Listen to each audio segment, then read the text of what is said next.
वालेकुम dear student, मैं उम्मीद करूंगा कि अल्लाह ताला के फजलो करम से आप बिल्कुल खैरियत से होंगे।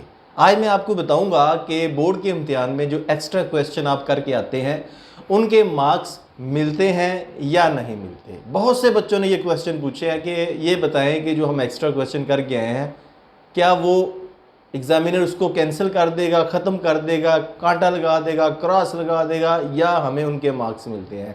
तो प्यारे बच्चों, एक बात याद रखिएगा, बोर्ड का इम्तिहान जो होता है ये वो इम्तिहान है, चाहे वो मैट्रिक का है, चाहे वो एफएससी का है, इंटर का है, ग्रेजुएशन है, मास्टर है, या किसी यूनिवर्सिटी के किसी भी लेवल का है। उसमें आपकी आंसर शीट पे जो एक एक लाइन लिखी है आपने, उसका आपको क्रेडिट ज़रूर मिलता है। अब आप कहेंगे कि हम तो पूरा पेपर ही अगर अटेम्प्ट करके आ जाते हैं तो क्या उसके भी मार्क्स मिलेंगे? जी प्यारे बच्चों, बिल्कुल आपको मार्क्स मिलेंगे। असल में आपके माइंड में ये होता है कि अगर एग्ज़ाम में 8 में से 5 अगर आपको कहा जाता है कि शॉर्ट क्वेश्चन आपने अटेम्प्ट करने हैं तो आप बिल्कुल 5 ही करके आते हैं। आप कहते हैं कि अगर हमने छठा, सातवां या आठवां शॉर्ट क्वेश्चन उसी क्वेश्चन अगर करके आएंगे तो एग्जामिनर उनको चेक नहीं करता। तो प्यारे बच्चों, ऐसी बात नहीं है। होता असल में यूँ है कि आपको 8 में से 5 कहा जाता है। अगर आप 8 में से 8 ही अटेम्प्ट करके आते हैं तो होता यूँ है कि आपके आठों के आठों शॉर्ट क्वेश्चन वो चेक किए जाते हैं, उन पे नंबर लगाए जाते हैं। लेकिन उन आठों में से 5 आपके वो क्वेश्चन लिए जाते हैं जिनमें एग्जामिनर ने आपको पूरे नंबर दिए हैं। यानी अगर शॉर्ट क्वेश्चन है तो 2 में से 2 जिन 5 में से आपको दिए हैं वो आपके टोटल में आ जाएंगे, यानी आपको 10 में से 10 ही मिलेंगे। दूसरी तरफ अगर हम देखिए, अगर आपने 8 में से किए ही सिर्फ 5 है और उन 5 में से कोई एक गलत हो जाता है, 2 गलत हो जाते हैं, तो आपको फिर अगर 2 गलत हुए तो 3 के नंबर मिलेंगे, 6 नंबर बनेंगे वो। और अगर आपने एक्स्ट्रा क्वेश्चन किए हैं 2, 3 या जितने भी आपने किए हैं वो आपके बिल्कुल दुरुस्त हो जाते हैं। 3 आपके, फ़र्ज़ करें 2 आपके गलत हो गए हैं, एंड पे आपने जाके 2 एक्स्ट्रा किए हुए हैं, वो 2 आपके बिल्कुल ठीक है। वो जो 2 एंड पे हैं वो आपके 3 में जमा हो जाएंगे, यानी कि टोटल 5 शॉर्ट क्वेश्चन आपके दुरुस्त है, यानी कि 10 में से 10 नंबर आपको मिलेंगे। लेकिन अगर आपने किए ही 5, उसमें से 2 गलत हो गए तो वो तो गलत है, वो तो मार्क्स मिलेंगे ही नहीं। अब बाज़ बच्चे, ये बात आपको उम्मीद है क्लियर हो चुकी होगी। इसी तरह लॉन्ग क्वेश्चन है, आपने 3 में से 2 करने हैं। बाज़ बच्चे पूछते हैं कि अगर क्वेश्चन नंबर 5 का ए जूज़ हमें आता है, क्वेश्चन नंबर 6 का बी जूज़ आता है, क्या हम बी जूज़ को ए जूज़ के साथ अटैच कर सकते हैं? तो बेचारे बच्चों, आपकी आंसर शीट के ऊपर जो फर्स्ट पेज होता है जहाँ पे लिखा होता है फॉर एग्जामिनर ओनली, जहाँ पे मार्क्स लगते हैं, वहाँ पे हर क्वेश्चन का कॉलम या बॉक्स जो है वो अलग अलग है, अलग अलग उनके मार्क्स लगते हैं। अगर आपने क्वेश्चन नंबर 5 का ए जूज़ किया है 5 नंबर का फ़र्ज़ करें, और बी जूज़ 4 नंबर का है, वो आपको नहीं आता, और क्वेश्चन नंबर 6 का बी जूज़ आप कर देते हैं, तो याद रखिएगा जो क्वेश्चन नंबर 5 का ए जूज़ है वो क्वेश्चन नंबर 5 में उसके मार्क्स मिलेंगे, 5 में से 5 मिल जाएं या कम मिल जाएं आपको। और क्वेश्चन नंबर 6 में आपको 4 का क्योंकि आपने किया है, उसके क्वेश्चन नंबर 6 में ही लगने हैं मार्क्स। ये नहीं हो सकता कि आप वो दोनों एग्जामिनर मिक्स कर देगा, उनके अलग अलग क्वेश्चन के मार्क्स लगेंगे और एंड पे टोटल होगा और वो आपके टोटल में शुमार होंगे। ये मत कहिएगा कि हमने 2 क्वेश्चन का एक एक पार्ट किया है और उनमें से एक चेक होगा दूसरा नहीं होगा। अब अगर आपने लॉन्ग क्वेश्चन 3 में से 2 करने, आपने 3 में से 3 ही कर दिए हैं और तीनों ही एग्जामिनर चेक करेगा आपका।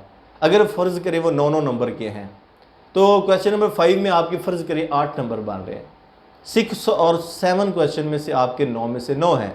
अब इन 3 में से एग्जामिनर 2 वो क्वेश्चन आपके लेगा जिसमें आपने मैक्सिमम लिए हैं, यानी कि मैक्सिमम तो आपने 9 लिए हैं, तो क्वेश्चन नंबर 6 और 7 को दोनों को टोटल में शुमार किया जाएगा।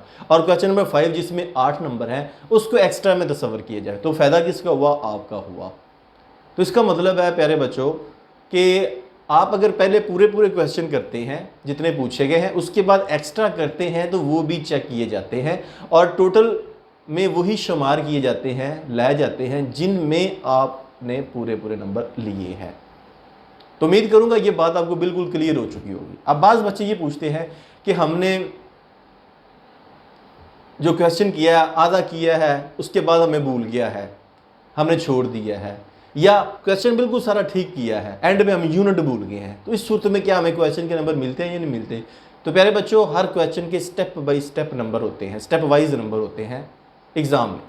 आपने जहाँ तक किया 5 नंबर का सवाल है, अगर आपने एंड पे बिल्कुल ठीक किया, कोई यूनिट भूल गया, कोई न्यूमेरिकल था, या कोई एंड पे कोई डायग्राम है, छोटी सी लेबलिंग है, वो आप भूल गए हैं, तो इसका मतलब ये नहीं कि आपको 0 क्रेडिट दिया जाएगा 5 में से।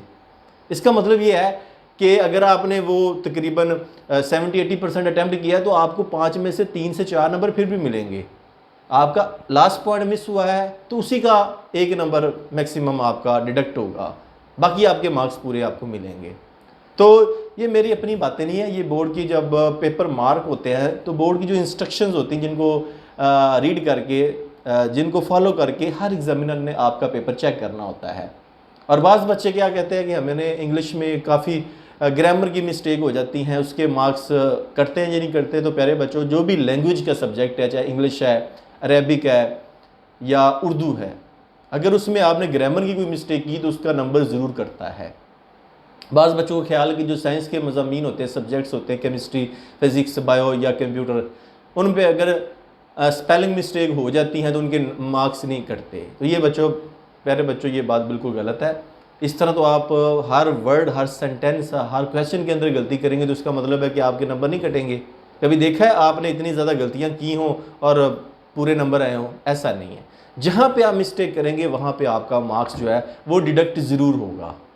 तो इसलिए आप पहले ही घर से प्रैक्टिस करके जाए ताकि आपकी एग्ज़ाम के अंदर कोई मिस्टेक ना हो, ताकि जो भी आप करें बिल्कुल 100% करेक्ट हो, उसमें गलती का चांस ही ना आए।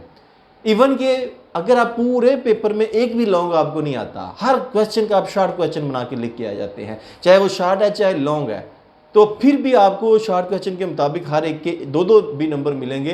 कोई भी आपका जो क्वेश्चन है वो मिस नहीं होगा, फिर भी आप 90+ मार्क्स जो है वो एग्ज़ाम में ले सकते हैं। इवन कि आपने कोई भी एक लॉन्ग अटैम्प्ट हालांकि नहीं किया, आप पूरे पेपर को शॉर्ट क्वेश्चन लिख के आ जाते हैं, फिर भी आप कामयाब हैं, आप पास हैं अच्छे नंबरों के साथ। आप टोटल कर लें, आपको आइडिया हो जाएगा। थोड़ा सा मैं हिंट आपको दे देता हूँ। 60 मार्क्स का पेपर है आपका। MCQs में तो 12 हैं, वो तो आपने 12 में से 12 भी ले सकते हैं, ज़ाहिर एक्सरसाइज के अंदर से ही आएगा, या जो आपने क्वेश्चंस पढ़े हैं उन्हीं के अंदर से जो बेसिक क्रिटिकल या टेक्निकल पॉइंट्स होते हैं वो आपसे पूछे जाते हैं। क्वेश्चन नंबर 2, 3, 4 जो होता है, जो कि शॉर्ट क्वेश्चन होते हैं, 8 में से 5-5 करने हैं, 15 तो ये शॉर्ट क्वेश्चन बनते हैं, 30 नंबर इसके बन गए हैं। लॉन्ग क्वेश्चन 3 में से 2 करने होते हैं, हर एक क्वेश्चन के 2 पार्ट होते हैं, तो 4 पार्ट बनते हैं। अब चारों लॉन्ग के आप शॉर्ट क्वेश्चन लेके आ जाते हैं, तो इसका मतलब 8 नंबर आपको फिर भी मिल जाते हैं। 8 और 30 38 नंबर बन गए। 12 नंबर के MCQ, 50 नंबर बन गए 60 में से। तो यकीन करें, सिर्फ शॉर्ट क्वेश्चन और MCQs करने से भी आप 60 में से 50 नंबर ले सकते हैं। तो ये वो शॉर्टकट बातें हैं जो आपसे मैंने शेयर की हैं ताकि आपके ज़हन में जो भी क्वेश्चन है वो क्लियर हो जाए। समटाइम एक MCQ जो होता है ना, उसके 2 आंसर सेम आ जाते हैं बोर्ड के अंदर, आप परेशान हो जाते हैं, हम A को फिल करें, B को फिल करें, C को करें या D किस को करें। तो प्यारे बच्चों, इस केस में भी आपने घबराना नहीं है। अगर इस तरह का कोई टेक्निकली कोई मिस्टेक हो जाती है, प्रिंटिंग मिस्टेक इसे कहा जाता है, अगर वो हो जाती है तो बोर्ड की तरफ से तमाम बच्चों को, अगर वो फॉर एग्जांपल उसके 2 आंसर सेम आ रहे हैं, एक MCQ के क्वेश्चन 1 और 2, A और B दोनों, अगर आपने A लिखा फिर भी ठीक है, अगर आपने B लिखा फिर भी ठीक है, लेकिन अगर आपने ओवर राइटिंग कर दी, डबलिंग कर दी है, तो डबलिंग जो होती है ओवर राइटिंग का जो ना बोर्ड में कोई क्रेडिट नहीं होता। या अगर आप इंक रिमूवर लगा देते हैं या फ्लूइड लगा देते हैं या उसे किसी तरीके से मिटा के दोबारा लिखते हैं, तो MCQs बबल शीट जो होते हैं वो विजिबल आप नज़र आ रहा होता है कि आपने वहाँ पे कौन सी मिस्टेक की है। तो उम्मीद करूँगा कि इन पॉइंट्स को आप अपने ज़हन में रखेंगे और नेक्स्ट टाइम आप मिस्टेक से बचेंगे। तो इस केस में जिसमें मैं बता रहा हूँ कि 2 जो MCQs के ऑप्शंस है वो दोनों सेम आंसर उनका आ रहा है, A और B दोनों का, तो आपको मैं बता रहा हूँ, आपने A किया है या B किया है, सब बच्चों को फुल क्रेडिट दिया जाता है। तो उम्मीद करूँगा कि इन बातों से आप मुस्तफ़ीद होंगे। अगर फिर भी आपके ज़हन में कोई क्वेश्चन हो तो फौरी क्या करना है, वो क्वेश्चन निकाल के नीचे इस वीडियो के नीचे कमेंट बॉक्स में अपना क्वेश्चन पुट करना है, ताकि मैं उसका भी इंशाल्लाह आपको रिप्लाई दूंगा। तो नेक्स्ट वीडियो तक आपसे इजाज़त चाहूँगा। अपना बहुत ज़्यादा ख्याल रखिएगा। अल्लाह हाफ़िज़।